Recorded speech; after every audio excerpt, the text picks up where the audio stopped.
इस शहर का जायका बड़ा कमाल है। कई लोग यहाँ रोज़ाना कई लजीज सपने पकाते हैं और ये शहर सबको डकार जाता है। यहाँ फ्री कुछ भी नहीं है। रिश्ते, लिबास, सोच, सामान, जिस्म, जायदाद, सब कुछ महंगा है यहाँ। लेकिन मौत दाल रोटी से भी सस्ती है।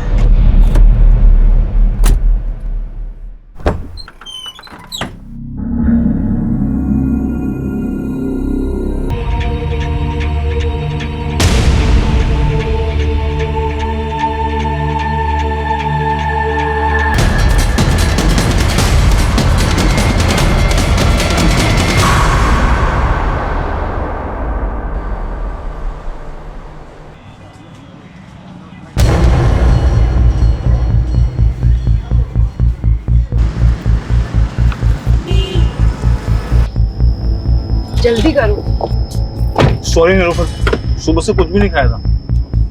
वैसे हम जा कहाँ रहे हैं? अभिनंदन बैंक्वेट। अरे हाँ, आज तो कीर्ति की शादी है ना। पहले बताया क्यों नहीं मेरे को? मैं कपड़े चेंज कर लेता। हाँ, रास्ते में तुम्हारे लिए शेरवानी ले लेते हैं। हम शादी में नहीं जा रहे स्टूपिड। तुमने जो गूफ अप करा है उसे रेक्टिफाई करने जा रहे हैं।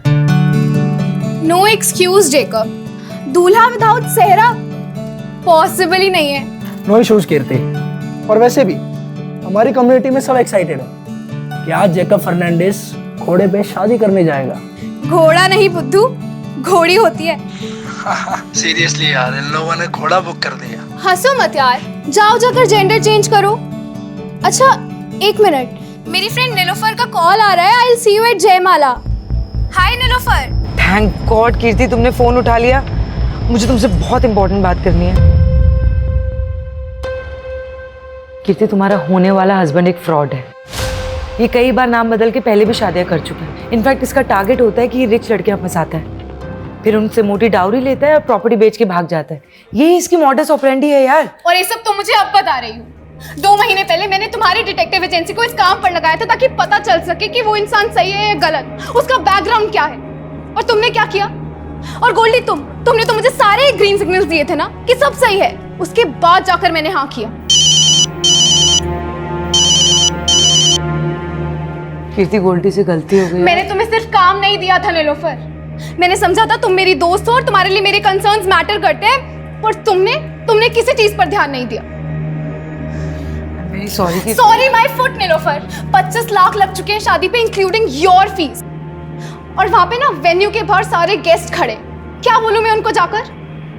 और आज ना जेकब से ज्यादा मुझे तुम पर गुस्सा आ रहा है, और इसे ना मैं कभी भूलूंगी नहीं। मैम, कुछ बोलना भी मत। देखा, तुम्हारी वजह से कितना सुनना पड़ा मुझे। मैम गोल्डी, कुछ दिनों तक अपनी शक्ल मत दिखाना मुझे।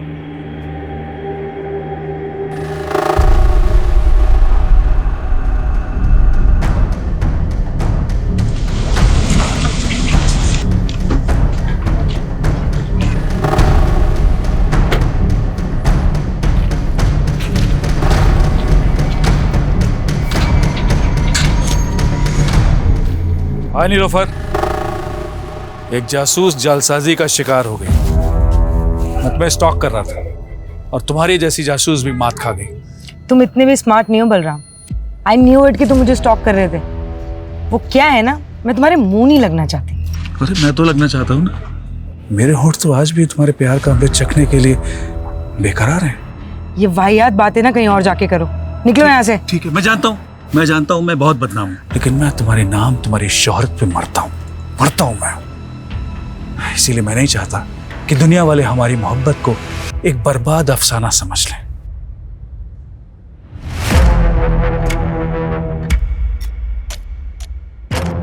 बेहतर होगा अंदर बुला लो।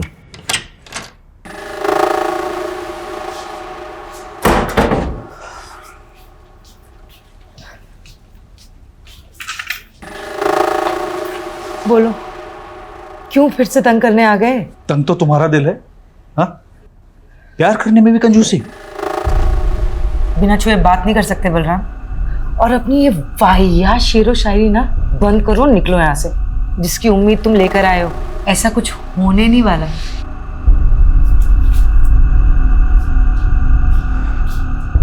मैं तो नाउम्मीद होकर ही आया हूं। तुम मुझसे क्या, मेरी जिंदगी मुझसे रूठ गई है। मतलब नीलोफर, मुझे कैंसर हो गया है।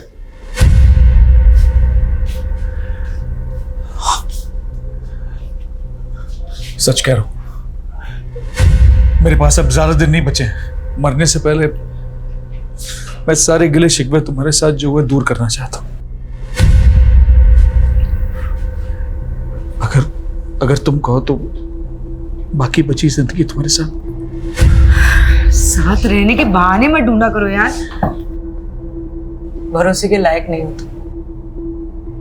और अब मुझे तुमसे कोई मतलब नहीं। तुम्हारा मुझसे कोई मतलब नहीं है? कोई मतलब नहीं ना तुम्हें मुझसे? तो मेरी जिंदगी का कोई मतलब नहीं। कल का मरता आज मुझे हर्ष क्या है? मैं पागल नहीं हूं, तुम्हें ड्रामा लग रहा है? मैं अभी करके दिखाता हूं। पागलपन मत करो।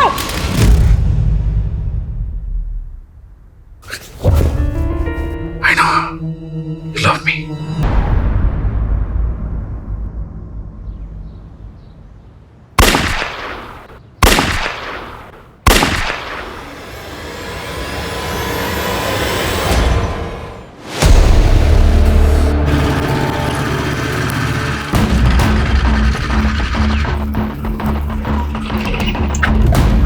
सर, पड़ोसी ने 3 गन शॉट्स की आवाज सुनी है।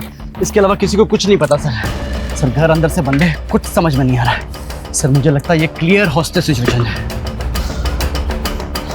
चल, घर किसका? Sir, Nilofer Malik, private detective है। अभी अंदर कितने लोग हैं? सर, वो तो पता नहीं, पड़ोसी ने कहा कि मियां बीबी अंदर गए।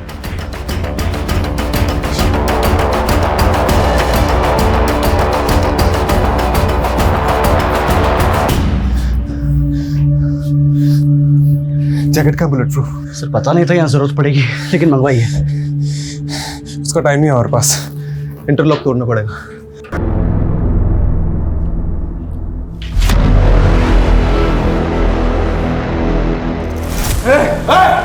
गोली मत चलाना, नहीं तो मारा जाएगा। सरेंडर कर दे, इसी में तेरी भलाई है। कोई अर्ज नहीं, हम पे भरोसा करो। बेटा बाप पे भरोसा नहीं करता,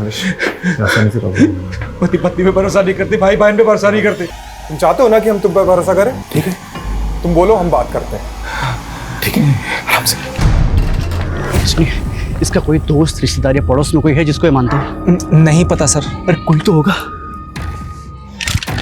ओके ओके, शांत शांत, रिलैक्स हो जाओ। कोई तुम्हारे पास नहीं आएगा, ठीक है? कोई नहीं आएगा। मेरी नीलोफर की रूह मुझे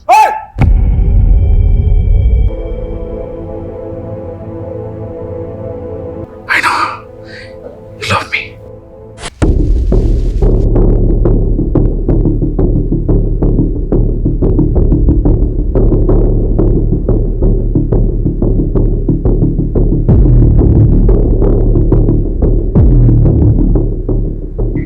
फॉरेंसिक को बुलाओ और उनको बोलो प्रीलिमिनरी रिपोर्ट जल्दी मुझे, और ये डेड बॉडीज को पोस्टमार्टम के लिए भेजो। जी सर।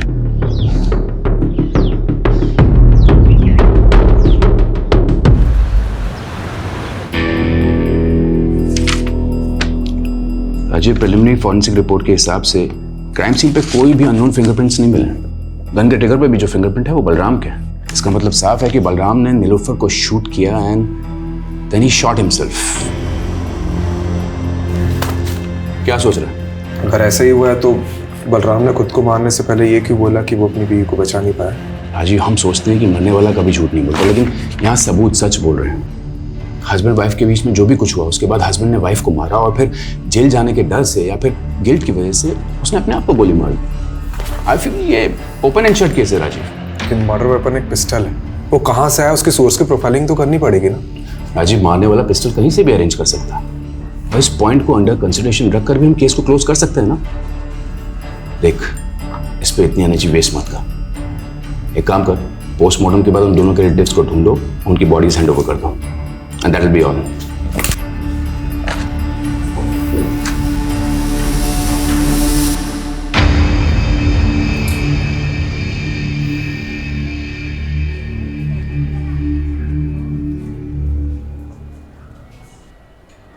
सर वो नीलोफर के घर में किसी भी तरह की फोर्स एंट्री एग्जिट के साइन नहीं मिले हैं। और सर किसी ने भी ये नीलोफर और बलराम के अलावा किसी तीसरे को नहीं देखा।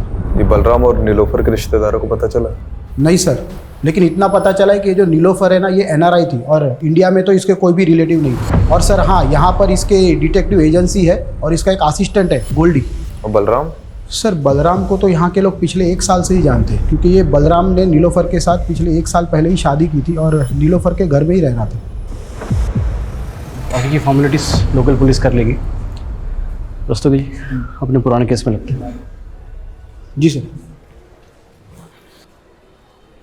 ये बलराम की बातें मेरे दिमाग में अभी तक गूंज रही है। हमारे नीलोफर के घर में घुसने के पहले जो कुछ भी हुआ होगा वो बहुत बड़ा सवाल है। हमें नीलोफर और बलराम के बारे में पता करना चाहिए, हो सकता है कुछ जवाब मिल जाए। क्या नाम बताया था असिस्टेंट का? गोल्डी। नीलोफर के साथ कब से काम कर रहा था? सर तकरीबन 5 साल से। हमने सुना है नीलोफर एनआरआई थी। हाँ सर, अमेरिका से। एक्चुअली उन्होंने वहाँ पे एक डिटेक्टिव के साथ काम किया था। अपने पेरेंट्स की डेथ के बाद वो इंडिया आ गई थी और उन्होंने अपनी एजेंसी यहीं खोल ली थी। और ये बलराम, इसके बारे में क्या क्या जानते हैं? सर बलराम सर मस्त किस्म के इंसान थे और वो अपने आप को आज़ाद मुसाफिर कहते थे। तो मुसाफिरों के ठिकाने भी तो होते हैं। कहाँ का रहने वाला था ये? सर हरियाणा में किसी जगह के थे। और काम क्या करता था? सर वो हमारी एजेंसी में काम करते थे। वो बलराम डिटेक्टिव था? सर वैसे तो वो एनआरपीएफ में थे। एक्चुअली नीलोफर मैम को अपना काम एक्सपेंड करना था और वो उसके लिए एक ऐसा इंसान चाहती थी जो जोखिम उठा सके। अब सर एक्स सर्विसमैन से बेस्ट तो कौन ही होगा, इसीलिए उन्होंने बलराम सर को अपॉइंट किया। लेकिन क्या इंस्ट्रक्शन दिया था तुमको बलराम? जोशी का पीछा करना था ना, और तुम उसी के साथ हाथापाई करके आ गए। अरे पीछे ही कर रहा था मैं जोशी की कार का। उसने अचानक कार में ब्रेक मारी, मेरी बाइक टकरा गई। साली की बैकलाइट क्या फूटी, थप्पड़ मार दिया उसने मुझे, तो मैं क्या करता? अरे तुम्हारी इसी बेवकूफी की वजह से जोशी को पता चल गया कि मेरा क्लाइंट उसकी जासूसी करा रहा है। तुम छोड़ो ये जासूसी, एक बाउंसर की नौकरी ढूंढ लो, वही सूट करती है तुमको। और तभी उनका प्रोफेशनल एसोसिएशन खत्म हो गया। लेकिन सर इतने डिफरेंसेस के बावजूद भी उन दोनों में प्यार हुआ और सर पिछले ही साल उन्होंने शादी भी की थी। एक बात बता कि बलराम नीलोफर को मार सकता है? सर मुझे नहीं लगता। तो कौन मार सकता है नीलोफर को? कीर्ति, तुम्हारा होने वाला हस्बैंड एक फ्रॉड है। जेकब से ज्यादा मुझे तुम पर गुस्सा आ रहा है और इसे ना मैं कभी भूलूंगी नहीं।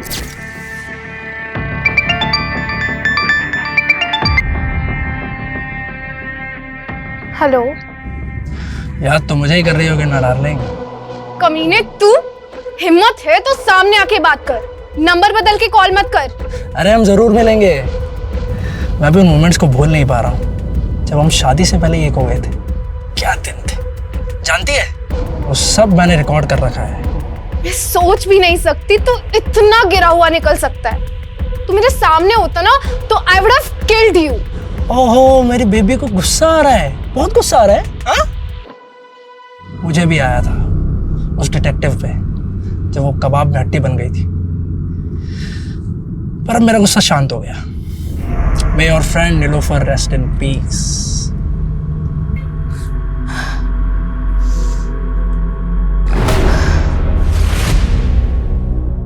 क्या वो डॉक्टर आपने अचानक बुला लिया? जी, ये मार्क देखिए, नीलोफर के ब्लड में ड्रग पाया गया है और इसी ड्रग की वजह से नीलोफर शायद कॉन्शियस नहीं रही होगी और उसका रेप किया होगा। तो ये रेपिस्ट का डीएनए क्या बलराम का डीएनए से मैच करता है? नीलोफर की बॉडी पे रेपिस्ट का डीएनए मिला ही नहीं। शायद रेपिस्ट ने कॉन्डोम यूज किया हो। सर ये नीलोफर के घर से हमें ना सिरिंज मिली है ना ड्रग मिला है, तो क्या ये सब बलराम ने गायब किया होगा? देखो, ये नए डेवलपमेंट के हिसाब से ये थ्योरी बनती है कि बलराम ने पहले अपनी बीवी को ड्रग देकर बेहोश किया, फिर उसका रेप किया और फाइनली ये बलराम अपनी बीवी से इतनी नफरत करता होगा क्या? यही बात तो समझ में नहीं आ रही सर, उन दोनों के बीच में प्यार था भी या नहीं। देखा, ये ओपन एंड शट केस कैसे बूम करके बैठा है। चलो इस पॉइंट को कंसिडर करते हैं कि नीलोफर का रेप किसी ने तो किया है, क्योंकि अभी तक ये माना नहीं जा सकता कि बलराम ने ही उसका रेप किया, और ये भी हम नहीं मान सकते कि बलराम ने नीलोफर का मर्डर किया, क्योंकि जो आदमी खुद को मारने के पहले ये बोल रहा था कि अपनी बीवी को नहीं बचा पाया, वो अपनी बीवी को मार कैसे सकता है? चलो 1 मिनट के लिए हम ये मान लेते हैं कि उस घर में उन दोनों के अलावा कोई तीसरा आदमी भी मौजूद था, तो क्यों बलराम ने उस तीसरे आदमी के बारे में हमें कुछ भी नहीं बताया और सुसाइड कर लिया? और अगर उस किलर के एंगल से सोचते भी हैं तो उसने पहले नीलोफर का रेप किया और फिर मर्डर कर दिया, तो फिर आई विटनेस बलराम को जिंदा क्यों छोड़ दिया? इसलिए मैं बलराम को रूल आउट नहीं कर रहा हूँ, लेकिन एक पॉसिबिलिटी तो है कि बलराम के अलावा भी कोई और क्रिमिनल हो सकता है। यू आर राइट राजीव, इसे तो इन्वेस्टिगेट करना ही होगा। You have free hold, go ahead. सिक्के को अगर हम यहाँ से देखें तो इसका सिर्फ एक ही पहलू नजर आता है, लेकिन इस केस का सिक्का खुद उठ के कह रहा है कि इसके दो पहलू हैं। मतलब सर? मतलब रस्तोगी जी, बलराम और नीलोफर की पर्सनल लाइफ को खंगालना होगा। देखते हैं इस केस का असली कलाकार सिर्फ बलराम ही था या और कोई था जिसके पास अपना कोई मोटिव था। जिंदगी के ये लंबे लंबे सफर इंसान का सफरनामा लिखते हैं। कहीं जिंदा दिल सपने,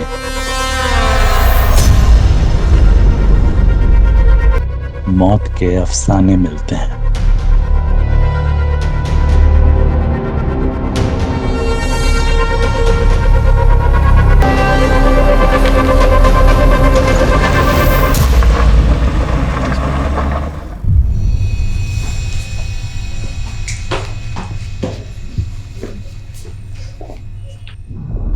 अरे कनक बेटा, अरे इतनी सी बात पे कोई रोता है क्या?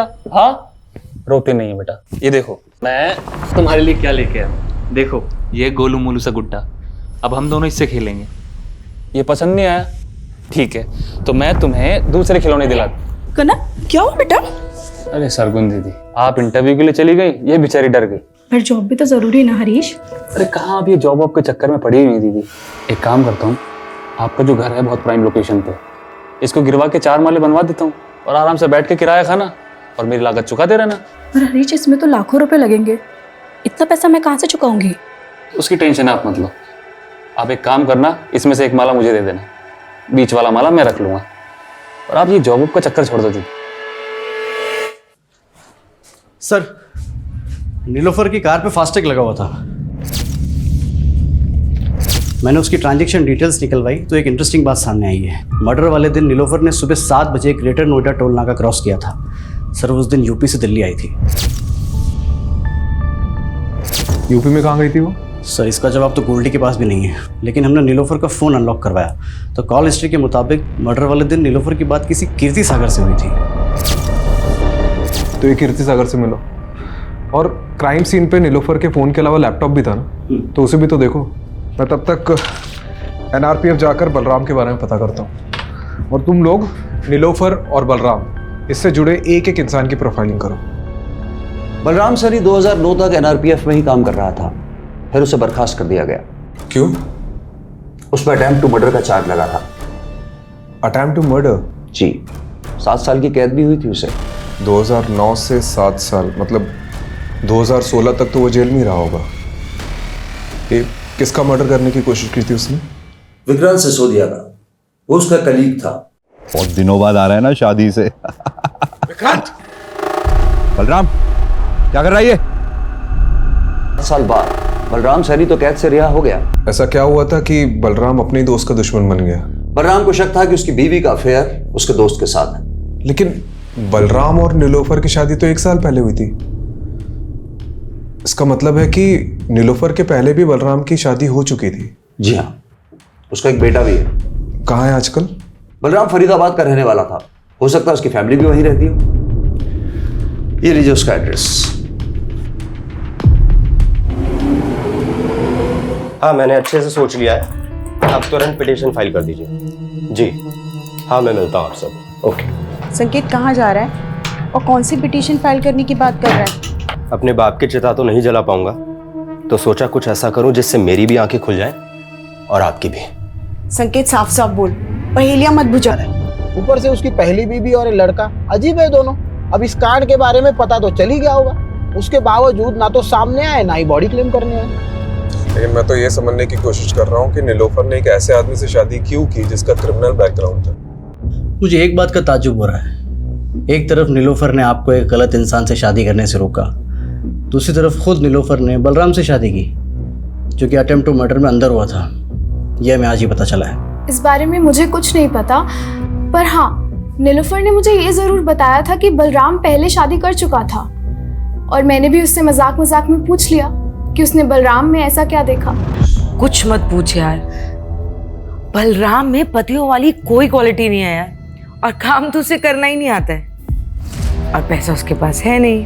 तो तुझे उसमें पसंद क्या है? उसकी शेरो शायरी? वो तो है।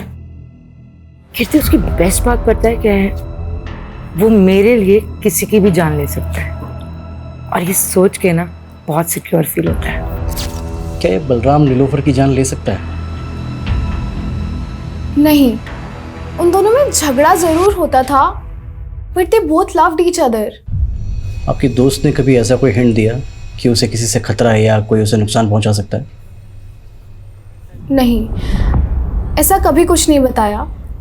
पर हाँ, उस दिन नीलोफर ने गोल्डी को बहुत डांटा था, क्योंकि गोल्डी ने जेकब का बैकग्राउंड चेक करने में गलती कर दी थी।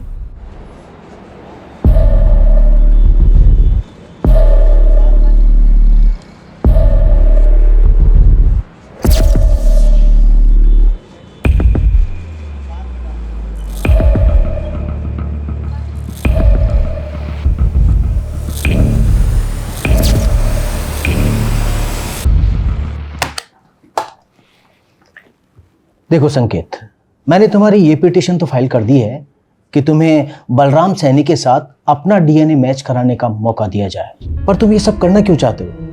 क्योंकि उन्हें लगता था कि मेरी माँ ने उन्हें धोखा ही नहीं दिया, बल्कि मैं भी उनका बेटा नहीं। पर तुम ये सब करके अपने लिए गड्ढा खोद रहे हो। मेरा मतलब है जानबूझकर पुलिस की नजर में सस्पेक्ट बन रहे हो। ये तो कभी प्रूफ नहीं होगा कि मैंने कोई क्राइम किया था, लेकिन डीएनए टेस्ट कराने का मेरे पास ही आखिरी मौका है। मैं चाहता हूं दुनिया को पता चले मेरा बाप सही था या मेरी माँ।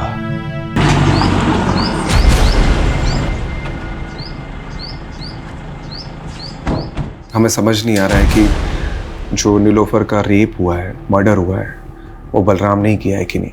इसलिए उसके बारे में हम आपसे कुछ जानना है। देखिए, हमें पता चला है कि आपके लिए बलराम ने किसी की जान लेने की कोशिश की थी, और उसकी वजह ये थी कि आपका किसी के साथ। मेरा किसी के साथ कुछ नहीं था, उल्टा वो बलराम ही गुस्से वाला था। उसको जब भी गुस्सा आता वो मुझ पर हाथ उठाता था। इतना सब होने के बाद भी जब वो जेल से वापस आया, मैंने सब कुछ ठीक करने की कोशिश की, लेकिन वो मुझे कभी समझ ही नहीं पाया।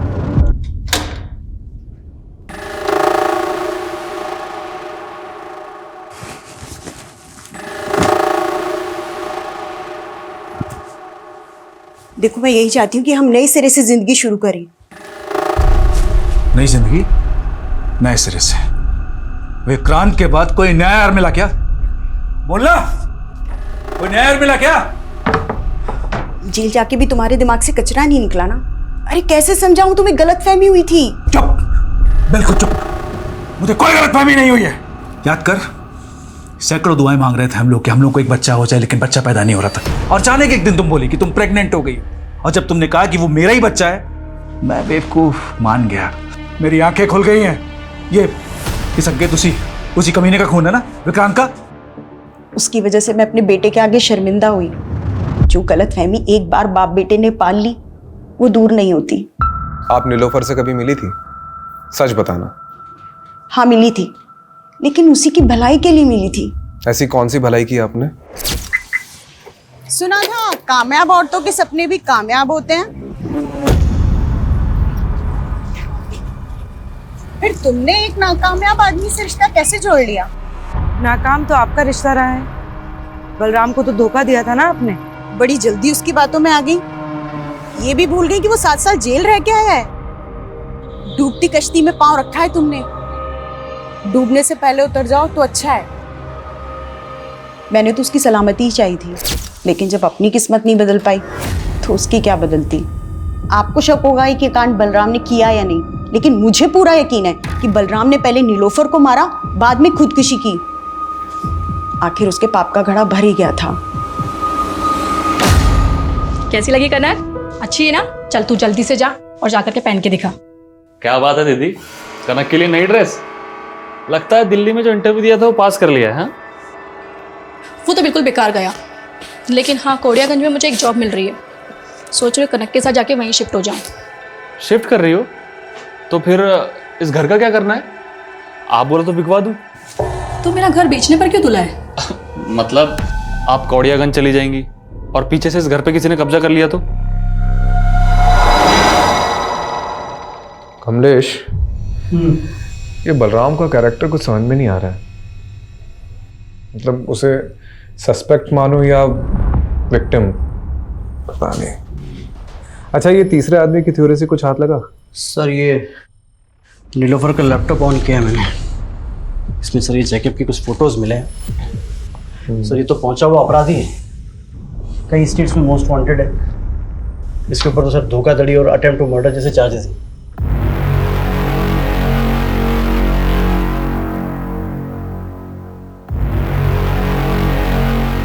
ये नीलोफर ने इसी का भांडा फोड़ा था ना? कहीं इसने तो कांड नहीं किया? ये फोटोज देख, ये कैसी फोटोज है? एक मिनट। ये फोटो पे तो यूपी लिखा हुआ है। मतलब ये फोटो यूपी में किसी एरिया की है और मर्डर वाले दिन नीलोफर यूपी से दिल्ली आ रही थी। उसकी फास्टैग की ट्रांजैक्शन डिटेल्स के हिसाब से वो यूपी काफ़ी आ जा रही थी, लेकिन अभी तक ये पता नहीं चला है कि यूपी में जा कहाँ रही थी। ठीक है, इसे गोल्डी को दिखाते हैं, हो सकता है वो किसी केस में काम कर रही हो। और नीलोफर के पुराने केसेस भी चेक करो। ठीक है।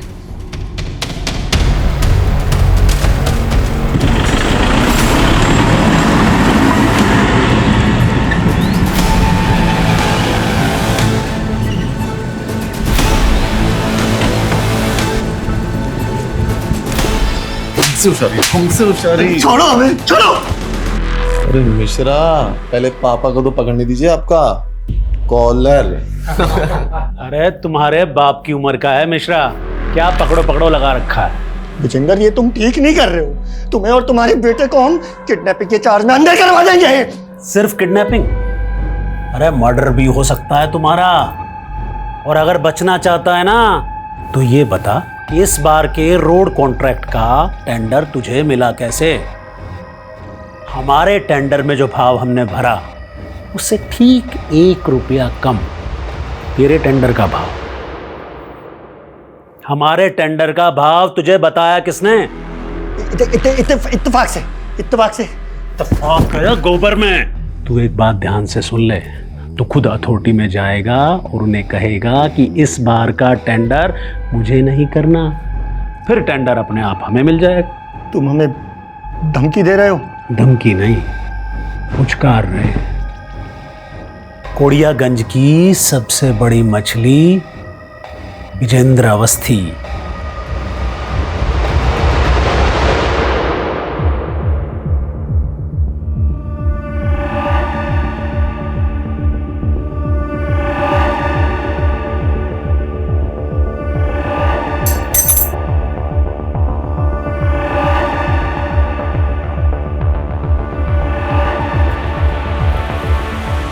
ये चाबी इस बुक में क्या कर रही है? सर वो नीलोफर मैम के घर की चाबी है।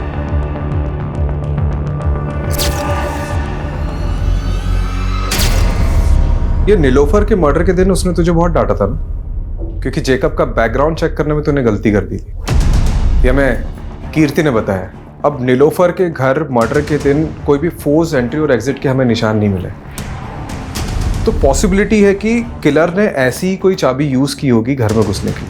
और इससे भी ज्यादा स्ट्रॉन्ग पॉसिबिलिटी हो सकती है कि यही चाबी यूज की गई होगी घर में घुसने के लिए, जो तूने यूज की होगी। अरे सर, आप कुछ भी बोल रहे हो। अगर मैंने ही कुछ किया होता तो मैं चाबी गायब ना कर देता। और सर, इससे पहले आप इस चाबी को इन्वेस्टिगेट करें और ये पता लगाए कि मैंने ही चाबी बनवाई थी, तो मैं क्लियर कर देता हूँ। चाबी तूने बनवाई थी? गोल्डी, मेरे घर की चाबी खो गई है, किसी चाबी वाले को लेके पहुंचो ना जल्दी। और सर, इसीलिए नीलोफर मैम ने 2 चाबियां बनवाई थी और एक चाबी वहां इमरजेंसी के लिए रखी थी। और सर, रही बात कीर्ति के केस की, तो मैं नीलोफर मैम से इस बारे में माफी मांग चुका था। अब सर, इसके लिए मैं उनका मर्डर थोड़ी कर दूंगा। अच्छा, एक बात बता, हमें पता चला है कि नीलोफर का उत्तर प्रदेश आना जाना लगा रहता था, तो वहां किसी केस पे काम कर रही थी? Sir, 1 minute. सर, ये चेक नीलोफर मैम ने मुझे बैंक में डिपॉजिट करने के लिए दिया था। यूपी की बिजनौर ब्रांच का है सर ये चेक। हरीश चौधरी।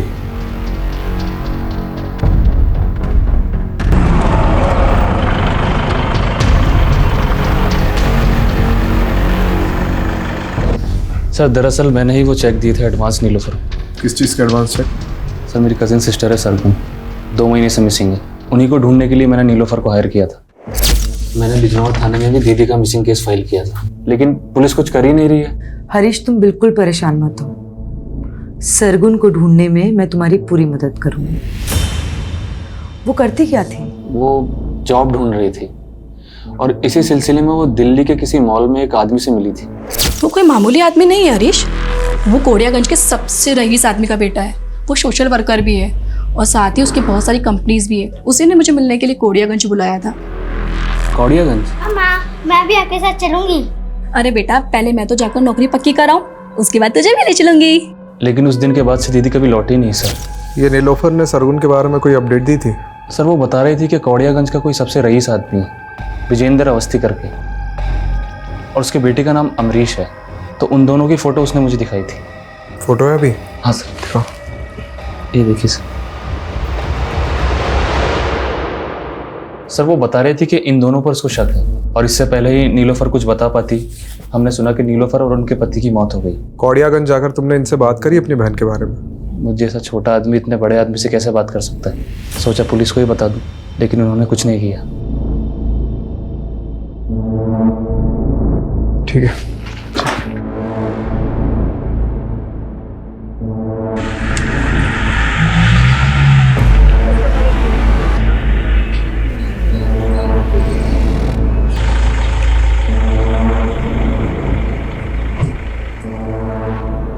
अरे कौन डिटेक्टिव?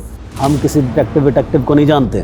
डिटेक्टिव नीलोफर, 16 तारीख को दिल्ली में उसका रेप हुआ, उसके बाद उसका मर्डर हुआ, और वो सरगुन को ढूंढते ढूंढते यहाँ पे आई थी। हो सकता है आपसे भी मिली। अरे हमने आपको कहा ना कि हम किसी डिटेक्टिव को नहीं जानते। और सरगुन, आपका बेटा तो पक्का उसे जानता होगा, क्योंकि आपके बेटे ने ही जॉब का झांसा देकर उसे यहाँ बुलाया था। आपके पास कोई सबूत है कि हमारे बेटे ने उसे यहाँ बुलाया या कोई जॉब का झांसा दिया? पिछले 2 महीने से दुबई में है वो। आपको कोई कहानियां बता रहा है हमें बदनाम करने के लिए। देखिए अवस्थी जी, बस रहने दीजिए, जा सकते हैं आप लोग यहाँ से। ये पता करो कि अवस्थी का बेटा सच में दुबई गया था कि नहीं। ठीक है यार, ये केस तो पहले ही बनता जा रहा है। अभी तक हमने बलराम को क्लीन चिट नहीं दी है, और अब तीसरे आदमी के थ्योरी के हिसाब से और सस्पेक्ट सामने उभर कर आ रहे हैं। जैकब, रंजना और ये विजेंद्र अवस्थी, बाप बेटे। पता नहीं और कितने सस्पेक्ट सामने उभर कर आएंगे। बिजनौर के एसपी का दोस्त है जहां सरगुन का मिसिंग केस फाइल हुआ था, और उसका बेटा अमरीश अवस्थी। इसका दुबई जाना उसी दौरान हुआ था जब सरगुन गायब हुई थी। तो सरगुन को गायब करने में इन लोगों का हाथ है, और नीलोफर इन्हें इन्वेस्टिगेट कर रही थी। हो सकता है उसके साथ भी कुछ ऐसे ही हुआ। सर, जब नीलोफर को इन लोगों ने मार डाला है तो सरगुन पिछले 3 महीने से कहाँ गायब हो गया? वो गायब ही है कि उसको भी। अच्छा, जब सरगुन गायब हुई उस दौरान जितनी भी अनआइडेंटिफाइड बॉडीज मिली, उसका डेटा चेक कर।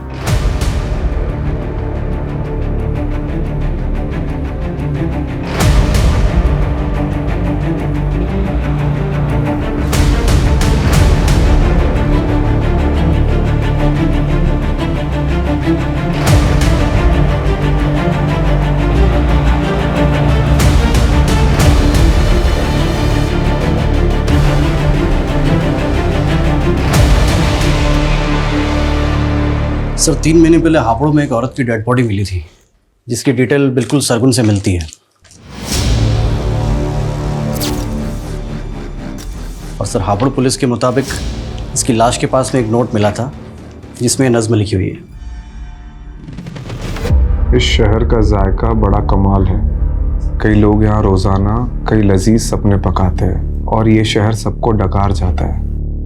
यहाँ फ्री कुछ भी नहीं, रिश्ते, लिबास, सोच समझ, जिस्म, जायदाद, सब कुछ महंगा है यहाँ, लेकिन मौत दाल रोटी से भी सस्ती।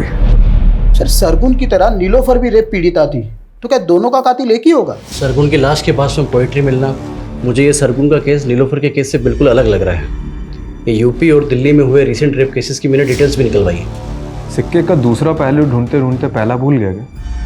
देख, सब जानते हैं कि बलराम शेर व शायरी का शौकीन था, तो हम ये क्यों नहीं सोच रहे कि वो भी तो ये सब चीज़ कर सकता है, और हो सकता है कि नीलोफर को बलराम की सच्चाई का पता चल गया हो, और बलराम ने नीलोफर को। सर बलराम का सरगुन से कोई कनेक्शन नहीं मिला है।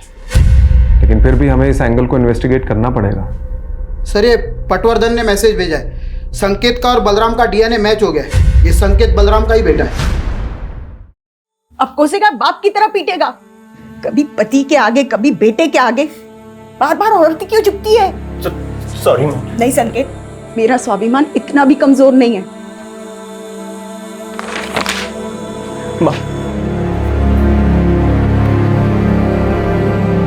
सर मैं रेप केसेस के बारे में ही पता कर रहा था तो पोएट्री से जुड़ा एक और केस सामने आया है।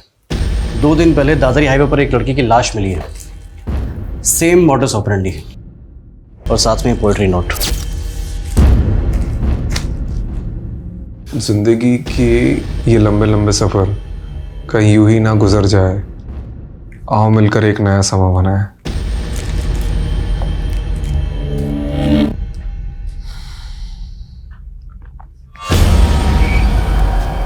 कहीं हम किसी सीरियल किलर से तो डील नहीं कर रहे। लेकिन सर नीलोफर का केस अब भी इन दोनों केस से अलग लग रहा है।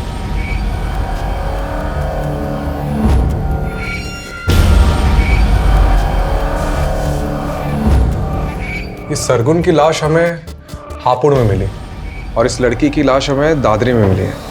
दादरी और हापुड़ इन दोनों का डिस्टेंस लगभग 50 किलोमीटर है और नीलोफर अक्सर ग्रेटर नोएडा से होकर गुजरती थी और यही रास्ता हापुड़ से होते हुए कौड़ियागंज तक जाता है और जितने क्राइम्स हुए हैं वो इसी एरिया में हुए। तो हो सकता है कि क्रिमिनल इसी एरिया का हो और नीलोफर का इन्वेस्टिगेशन एरिया भी यही हो। सर इस केस में दादरी पुलिस के पास एक लीड है। उनको क्राइम सीन के पास एक कैब दिखी थी जो उन्हें सस्पिशियस लगी थी, लेकिन सर अभी तक ना उस कैब का नंबर मिला है और ना ही कुछ और। सर ये कैब ढूंढना मतलब समंदर में से सुई ढूंढने जैसा है। लेकिन इसके अलावा कोई ऑप्शन नहीं है। ठीक है, एक काम करो, इस एरिया के सारे लोकल और आउट स्टेशन कैब प्रोवाइडर से कांटेक्ट करो। सारी प्राइवेट कैब होल्डर्स, उनके ड्राइवर्स, कस्टमर्स, ट्रैवलर्स सबसे कांटेक्ट करो। ठीक है। ये किलर शायरी करता है, इसके सारे ट्रेड्स रिकॉर्ड करने होंगे।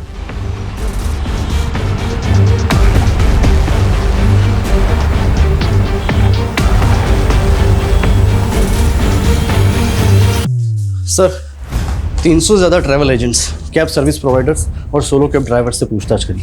कुल मिला के 700 लोगों से हमने पूछताछ करी सर, और टोटल 27 लोगों को हमने जीरो डाउन किया है जो मर्डर के वक्त दादरी वाले क्राइम सीन एरिया के आसपास थे। इन सबको बुलाओ।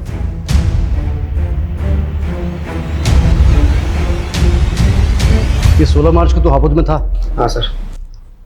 ये लड़की तेरी कैब में थी?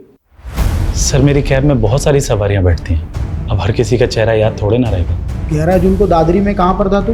सर दादरी में मैं हमेशा ही खिलौना फैक्ट्री में जाता हूँ सर। क्यों, रोज तुम्हारे कैब में वही सवारी बनती है क्या? सवारी? सर कैब मेरी नहीं है, मैं कैब हायर करता हूँ। अच्छा, तो कोई ऐसे कैब ड्राइवर को जानते हो जो शेरो शायरी करता है? सर ऐसा तो कोई मेरे दिमाग में नहीं आ रहा अभी। ठीक है, तुम जा सकते हो। सर 1 मिनट सर, एक कैब वाला मुझे ज़रूर याद आ रहा है, क्योंकि सर उसके म्यूज़िक सिस्टम में गज़लें चल रही थी। गज़लें? वो बंदा मुझे इसलिए याद है क्योंकि वो इंग्लिश में बोलने की कोशिश कर रहा था और सर वो अपने आप को MBA करा हुआ बता रहा था। देखो इनमें से कोई है क्या? इनमें से है कोई वो कैब ड्राइवर? सर ये था वो, यही सदा सर। हाँ चमन लाल।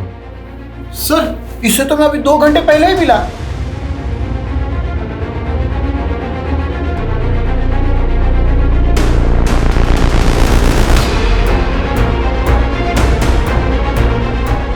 सर वो रही।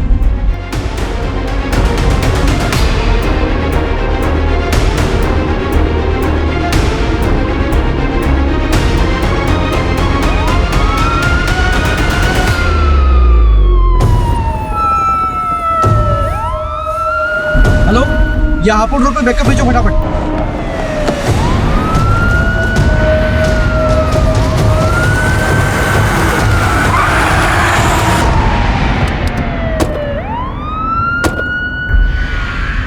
सर दुनिया ने मेरी कदर नहीं की, MBA किया तो जॉब नहीं मिली, जॉब नहीं मिली, पैसा नहीं, लड़की नहीं, शादी नहीं, कुछ नहीं। एक एमबीए वाले की फ्रस्ट्रेशन समझते हैं आप सर? फ्रस्ट्रेशन में कैब चलाना पड़ा। वो उन दिनों एक कपल मेरे कैब का रेगुलर कस्टमर था। वो दोनों चिपक के ना मेरी जलाते रहते थे। तो बस मैंने एक दिन हिडन कैमरा लगा दिया। फिर वो वीडियो बनाकर मैंने उस लड़की को ब्लैकमेल किया। वो मुझे लाखों देने को तैयार थी, पर पता है सर मैंने उससे क्या मांगा? उससे उसका जिस्म। तब से ना तलब सी हो गई मुझे। और सरगुन को क्या बोला तूने कि तू विजेंद्र अवस्थी का बेटा है? सर वो हमारे कस्बे का सबसे रईस आदमी है और सरगुन से मॉल में दोस्ती हो गई थी, तो बस इंप्रेशन झाड़ दिया मैंने और जॉब का झांसा देकर अगले दिन उसके साथ। फिर सारा मालूम पड़ा कि वो नीलोफर सरगुन का पता करते करते कौड़ियागंज पहुंच गई है। एक्सक्यूज मी जी, आप विजेंद्र अवस्थी का घर जानते हैं? जी पास ही में, आइए आपको ले चलता। चलिए। वैसे विजेंद्र अवस्थी के यहाँ आपको क्या काम पड़ गया? विजेंद्र जी के बेटे मेरी दोस्त के दोस्त हैं, इसीलिए कुछ काम था। उस नीलोफर को देखते ही ना अंदर से ना वो सेक्स वाला लव जाग गया। बस उसका पीछा किया, पीछा करते करते मालूम पड़ा अरे वो तो डिटेक्टिव। बस तबीयत ना निखर सी गई मेरी कि इस बार शेर एक शेरनी का शिकार करेगा। फिर एक दिन कैफे में बैठी थी तो उसकी टेबल पे चाबी रखी थी, बस मैंने चाबी उठा ली। वो अकेली रहती थी तो सोचा शेरनी का शिकार उसकी गुफा में होगा, और एक दिन उसकी एब्सेंस में मैं घुस गया अंदर, लेकिन वो तो अपने पति के साथ आ गई।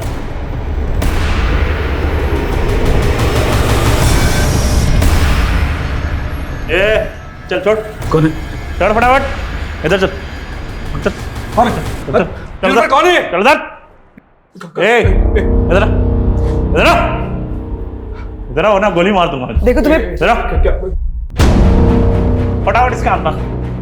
बहुत बड़ा गोली मार। बांध। जल्दी बांध। क्या चाहिए तेरे को? बता।